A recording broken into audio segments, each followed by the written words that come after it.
Boa noite, meus irmãos. A paz do Senhor Jesus seja com todos. Uma faringitezinha aqui, um acometimento de um probleminha e feliz por poder estar comungando com os irmãos nesse momento, nessa palavra. E nada mais do que necessidade, né? Temos tido de buscar o Senhor, de ouvi-lo, de se quebrar diante dele, de se prostrar, assumindo a identidade sacerdotal. Eu imagino que toda a construção do reino, ela é mediada por uma condição sacerdotal. Desde o Antigo Testamento até o Novo Testamento, capturando na palavra do apóstolo Pedro, quando ele diz no capítulo 2 da primeira carta, versículo 10, que ele diz: vós sois sacerdotes reais. É uma constituição nominalmente aludindo ao processo sacerdotal e profético, não é? Do Antigo Testamento. O sacerdote ele era constituído de uma figura mediadora, não é? A gente vê isso desde os nossos pais, Noé, Abraão, mais consumadamente Abraão, quando a Bíblia nos mostra aquele episódio de Abraão com Ló, em que Ló, por meio de uma tomada de posição, sai para uma área e lá negocia, vivencia uma experiência, uma vivência, não é? Por tanto tempo, Sodoma e Gomorra, e em dado momento aquele lugar se tornou uma perdição. E o Senhor tocou o coração de Abraão no sentido de ter a noção do mal que Ló estava envolvido juntamente com a sua família. E por não poder descer, ou não descendo, por conta até mesmo da violência com que aquela cidade estava vivendo dentro do sistema prostituído da religião da época, Abraão intercede ao Senhor, ele ora ao Senhor, e nós conhecemos já a oração de Abraão, que na verdade foi muito mais um diálogo, que para muitos era um diálogo afrontoso, porque pedia para Deus condições para que ele não destruísse aquele lugar, e Deus, num diálogo misericordioso, mostrando a sua personalidade graciosa, ele diz: olha, se tiver uma pessoa justa naquele lugar, ou seja, nem Ló é justo, se tiver uma pessoa justa, eu não destruo, das que são de lá. Ló estava vivendo um processo de injustiça, mas sobre a palavra de Deus mediada pelos seus mensageiros, ele sai da cidade, abandona aquela cidade, e ele é preservado juntamente com as suas filhas. A sua esposa não consegue. Então a mediação de Abraão, ela foi imprescindível para tocar o coração de Deus numa dimensão tão extraordinária que moveu, não é, a vida de Ló a ser extraído daquele lugar em vida. Então a intercessão, ela tem esse construto de nos fazer compreendido de que Deus nos chamou como sacerdotes mediadores entre Deus, os homens, mas no coração do intercessor existe um sentimento de Deus. O intercessor é alguém que tem que ser cheio da palavra de Deus, porque quando ele ora a Deus, ele ora mediante a constituição, que é a própria palavra, requerendo a promessa da palavra.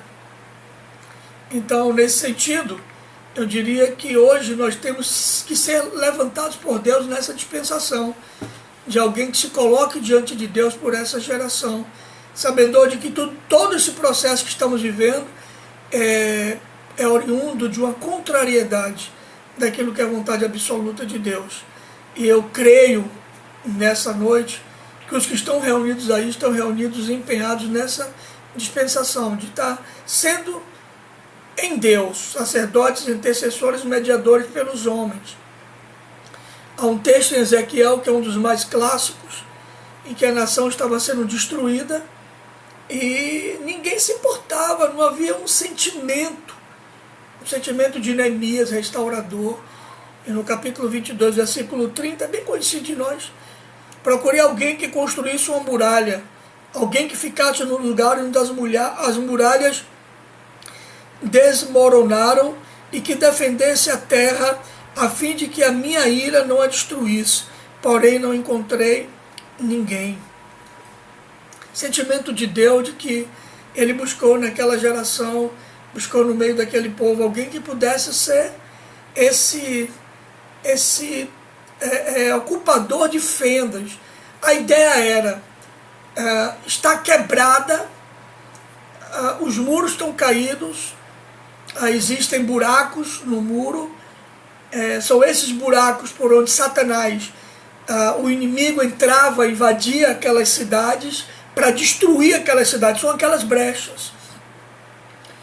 E o povo não estava mais ligando para isso, estava caindo o reboco, estava caindo as coisas, o muro estava ficando fraco, a proteção estavam relaxando na proteção, não é? É como a gente às vezes relaxa na nossa fortaleza espiritual e deixa brechas para o inimigo atacar.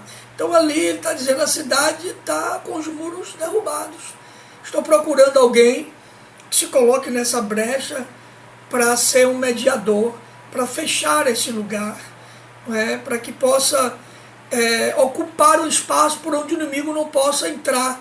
Então o intercessor também é caracterizado como esse indivíduo que tem uma sensibilidade de perceber buracos, brechas, por onde o inimigo está entrando, e é por ali que a gente reivindica a Deus, por misericórdia, que ele levante pessoas para ocupar aqueles lugares, enquanto nós estamos ocupando o lugar de clamar a Deus para que essas pessoas apareçam. Então, a posição dos irmãos hoje, a minha posição, a posição da igreja, é ser restauradores de muros, ocupadores de brechas, para que o inimigo não destrua aquilo que é plano de Deus para a nossa geração. Então o intercessor, ele é esse indivíduo que Deus convoca para colocar nessas brechas. É como se nós descobríssemos que existe uma artimanha maligna, não é? Arquitetada de uma maneira direta para destruir. Como nós estamos percebendo no país hoje, uma força maligna tentando destruir governos, tentando destruir ações do bem, a justiça, então lutando contra. Então nós temos que nos colocar diante de Deus dizendo, Senhor, isso é uma brecha, o diabo está fazendo uma devassa na nossa geração por conta dessas brechas. Eu me ponho aqui, Senhor, eu quero que tu ocupe esse lugar, levanta outro, Senhor, para ocupar essas brechas. Então o intercessor, ele é esse indivíduo sensibilizado por Deus, conclamado pelo Espírito de Deus, a se posicionar. Nesse sentido, Deus quer o coração de toda a igreja como intercessora, como exercício sacerdotal, como se colocar em posições onde essas posições estratégicas possam inibir toda a ação do mal. Nós estamos percebendo hoje cenários pelos quais nós devemos interceder, não é? A abertura do Evangelho para o mundo, a consumação da obra. Ele diz, quando o Evangelho for pregado em todo o mundo, então virá o fim. Minha pergunta para você nessa era tecnológica é se o Evangelho não foi pregado em todo o mundo. Eu lhe diria que o Evangelho já foi anunciado em quase todo o mundo. Povos, tribos, línguas e nações.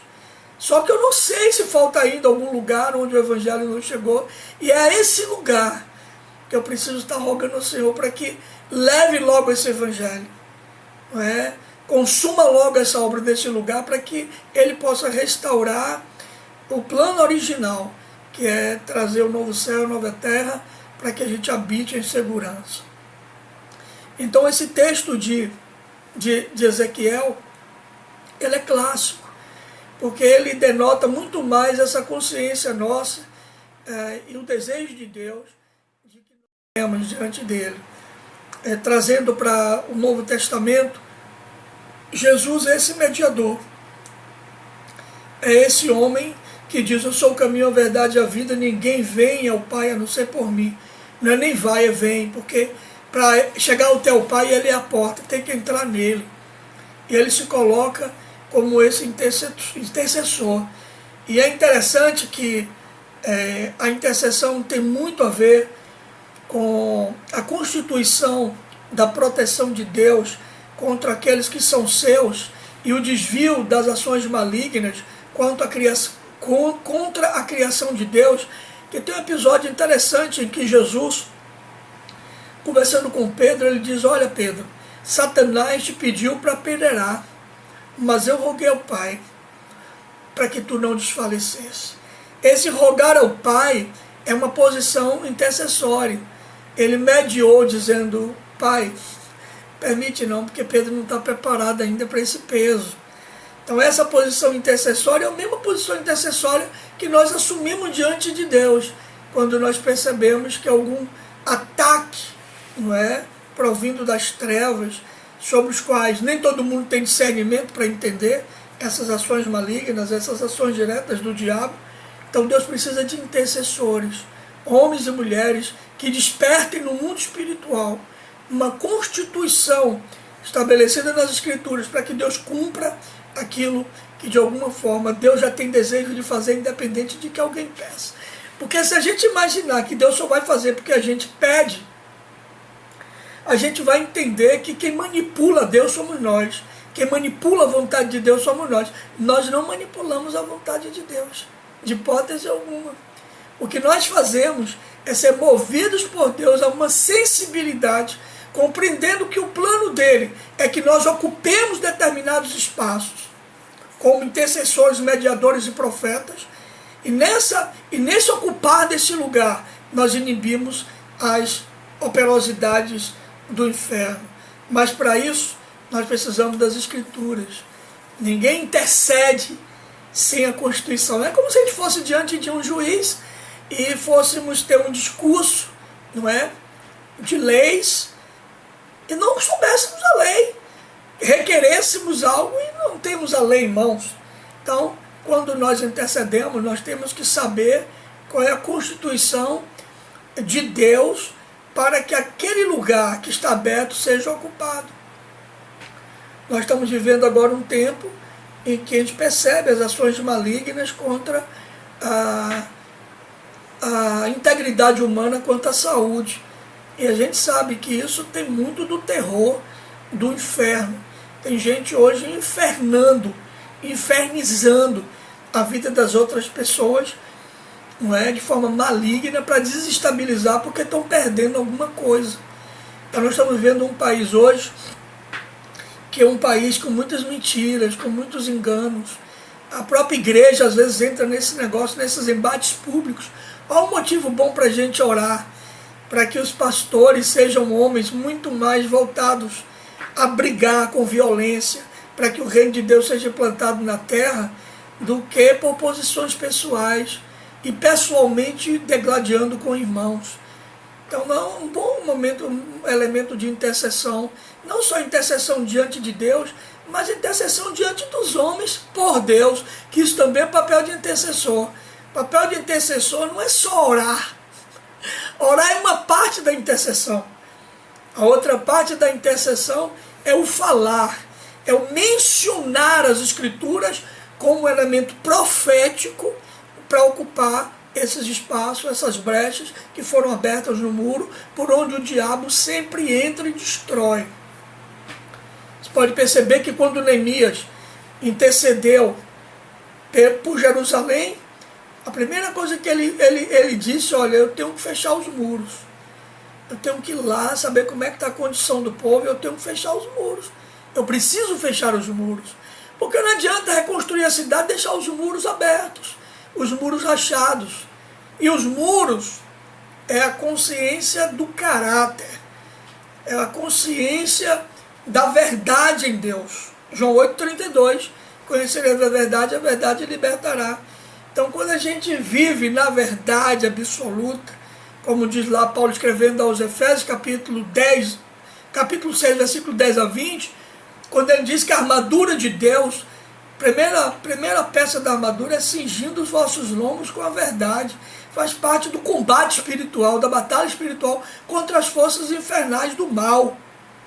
Para quem intercede, precisa conhecer a armadura de Deus, que vai nos ajudar no combate contra as forças, não o enfrentamento das forças infernais, que a gente não tem poder para enfrentar as forças infernais. Nós enfrentamos as forças infernais em nome de Jesus. É Ele que tem o poder de fazer as coisas acontecerem, não nós. Às vezes a gente acha que vou pisar na cabeça do diabo. Querido, você não pisa na cabeça do diabo. Quem pisou na cabeça do diabo foi Jesus. Você pisa no pé dele e o pé dele está na cabeça do diabo. Você se apoia nessa condição. Então, para que a gente viva esse ministério de intercessão de uma forma plena, eu preciso conhecer esses elementos da batalha espiritual, que são os elementos constituídos nas Escrituras, dando a ideia de que o Senhor veio dar vida e dar em abundância, e o diabo veio para matar, roubar e destruir, e que o projeto dele é macular a glória de Deus no homem, assim como ele fez com Jó, aparecendo diante do Senhor, dizendo: nenhum homem é capaz de te adorar se você tirar tudo dele. Ninguém é capaz de lhe amar se você não der nada. E Jó foi um homem capaz de amar a Deus sem que Deus desse nada para ele. Jó não era adepto da teologia da prosperidade nem a pau. Ele era próspero porque o pai da prosperidade o fez prosperar. Mas quando foi tirado, ele não mudou. Ele disse: ele é o mesmo Deus para mim. Eu sei que o meu Redentor vive. Ele diz: não é a grana, não é a condição estabelecida que me dá esse poder interior de dizer que eu amo a Deus. Não, porque ele é meu Redentor. Ele já me comprou. Eu sou dele, eu sou propriedade dele.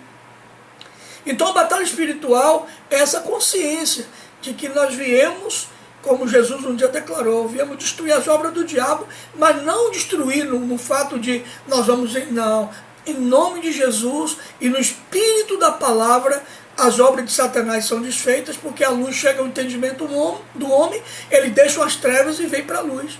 Então isso é onde nós devemos fincar o nosso propósito da batalha espiritual, que é um dos instrumentos da intercessão.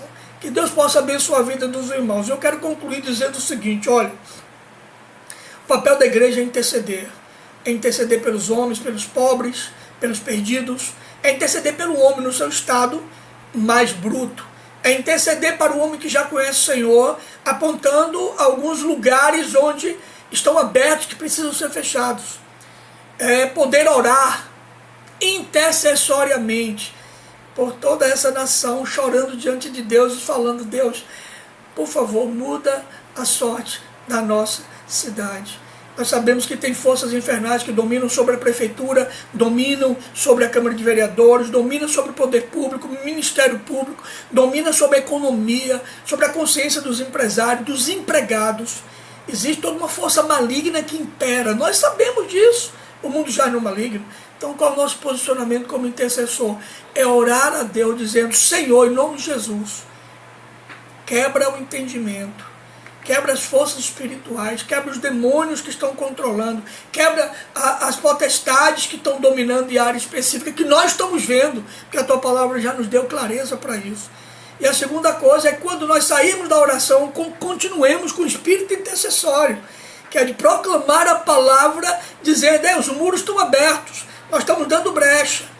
Que Deus possa levantar o meu coração, o seu coração, e possamos responder ao Senhor a pergunta que Ele fez a Israel. Procurei alguém que construísse uma muralha, alguém que ficasse nos lugares onde as muralhas desmoronaram e defendesse a terra a fim de que a minha ira não a destruísse. Porém, não encontrei ninguém. Que hoje Deus possa falar: Deus, você encontrou.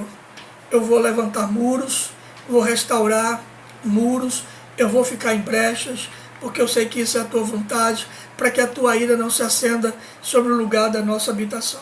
Que a Tua glória, Senhor, seja sobre a vida dos Teus filhos. Me faz orar, Deus, em nome de Jesus. Seja a vida dos Teus filhos guardadas pelo poder da Tua presença. Que eles sejam nesse momento instrumentos do Senhor, sela o coração deles de todo o mal. Empodera a vida deles nesse instante. Seja a tua graça sobre eles, em nome de Jesus. Amém e amém. Um beijo grande, fica na paz do Senhor.